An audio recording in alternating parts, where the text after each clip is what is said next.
Hey everybody, it's Ben Detweiler here, and I'm talking with Jay and Shannon, and they are doing a walk across the country to protest human trafficking. So thanks for being here today. Thanks again. No problem. Thank you. So what exactly are you doing?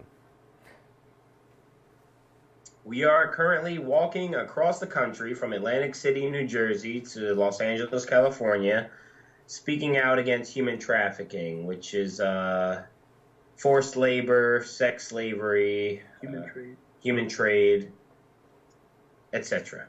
What was this 30-hour stand thing that I've heard about? Well, St. Louis has that gateway arch, which is supposed to be the opening from the east to the west. So what we did was we occupied the archway for 27 hours, and it was supposed to symbolize closing the gateway to human trafficking. So we stood through the heat of the day and the dark of the night, The cold of the night. and spoke to several hundred people just about what we're doing and more or less about the cause than who we actually are. When was the last time you were able to take a shower? Yeah, right now. The longest stretch we went without a shower was 11 days. That was brutal and, unpleasant for the two of us to... Yeah, we just showered yesterday. I'm actually at my family member's house, who I reconnected with. Her name's Rachel. I haven't seen her in like 15 years, so... Where is the weirdest place that you've slept?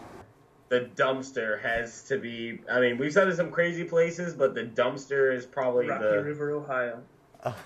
In Rocky River, Ohio, we slept in a dumpster. It started off, we were sleeping behind it, and in the middle of the night, the rain came. Jay got I don't know if it just came to him or if it was just instinct. He just threw his bag in the dumpster and hopped right in. It took me about 5 minutes because I was just staring at it and staring at him in the dumpster. He's like, "Are you going to get in?" And I followed. Conveniently enough, it was a recycling dumpster, so only paper and cardboard. Okay, that's not as bad. But that may be the craziest place. We slept in a dumpster. What's the oddest meal you've eaten? Well, one of the things that I guess we're almost proud to say is we left New Jersey with $21 between the two of us. And so times have gotten tough as far as our expenditures go. I think the weirdest meal we may have had, we ate lengua tacos in Chicago, which is the tongue. Tongue tacos are very good. They're pretty good. But we actually had to split a McDouble with our last dollar. Yes. So it was kind of rough to think, this is the end of our certain meals. So. Epic quest. But since we've continued and we've done another 700 miles since that point. So. How have people treated you so far? Have they been pretty open?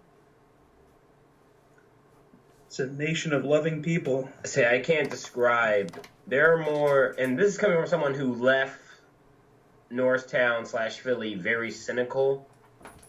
I have met more nice people than I thought existed. We have survived off of the kindness of strangers. There are more nice people in the world than there are terrible. Can you give us a specific example? Alex Sheen or Sherry?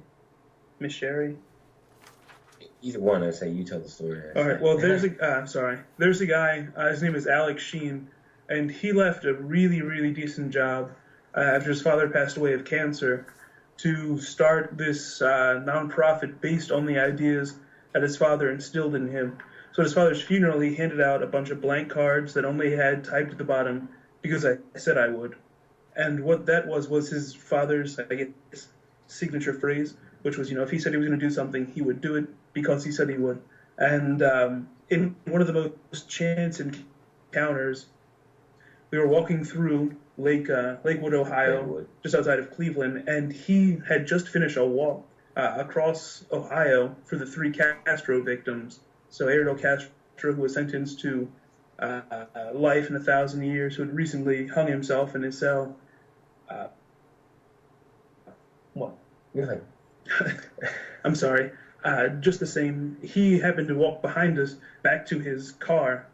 So it was this really, really odd encounter, but he was so welcoming and so excited to see two folks who also had a passion and were willing to go a great distance for it. And then Shannon, I think you might have had another story. There was this one time we were during the stretch of Pennsylvania. We went into this convenience store, and we only had what, $10? We had $10, and we had saw on the menu they had Philly cheesesteaks, and we were like, we had a mountain coming up after that, and we were like, you know what? We're just gonna get these fake Philly cheesesteaks, and we're just gonna have to eat that, and whenever we get off this mountain, that's what we're gonna have. And we talked to this guy. He saw the backpacks, and he asked what we were doing, and we told him. And so we ordered the cheesesteaks, and when we go to ring them up, the cash register, she goes, "Oh, the guy who you were talking to, he left out, and he left $15 for your food." Oh, wow. And he said to cover your lunch and whatever the change was to give it to you.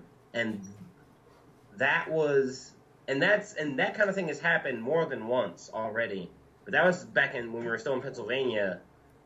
And that kind of thing literally has continued to happen along the way, and it's just amazing how kind people are.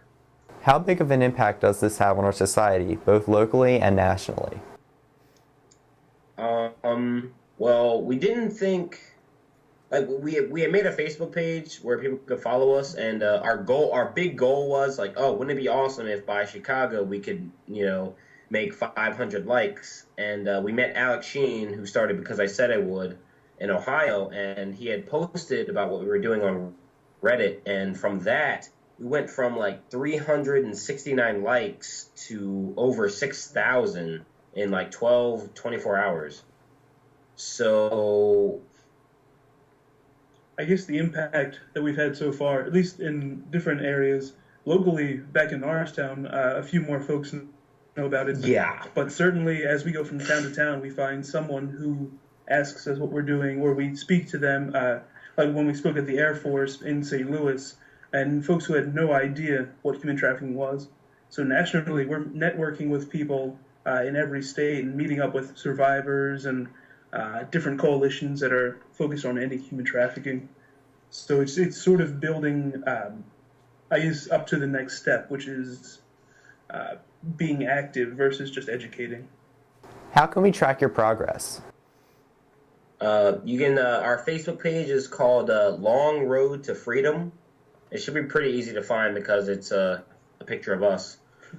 But also that we each are on Twitter. Jay is at Keeps Jay Walking, and I am at DocSpro.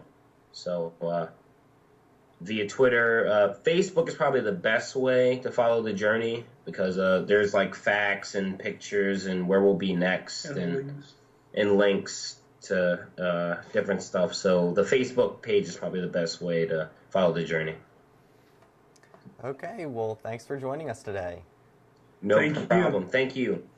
I'm Ben Dowweiler, and I just spoke with Jay and Shannon about their Long Road to Freedom cross-country trip.